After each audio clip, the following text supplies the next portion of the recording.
સુરત શહેરમાં તરખાટ મચાવનાર મહિલા ગેંગ પોલીસે વેશપલટો કરીને ઝડપી પાડી। પોલીસના સકંજામાં ઝડપાયેલી આ ગેંગ નાણાંને બદલે કાગળની થપ્પી આપીને ઠગાઈ કરતી।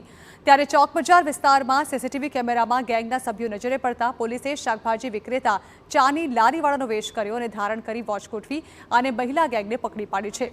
પોલીસે એક મહિલા આરોપી સહિત 3 લોકોની ધરપકડ કરી વધુ તપાસ શરૂ કરી છે।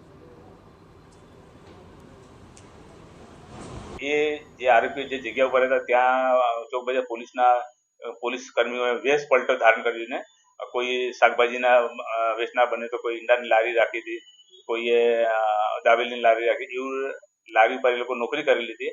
અને એ દરમિયાન જે આરોપી જે વર્ણન જે એનો વેશ પલટા જે કર્યું હતું આરોપી જે હતું એ પ્રમાણેનો આરોપી ખરેખર આરોપી મળી ગયેલા હતા, જેથી પોલીસે એને પકડી પાડેલા અને ગુનાના અનુસંધાને એને અરેસ્ટ કરેલું હતું અને હાલ તપાસ ચાલુ।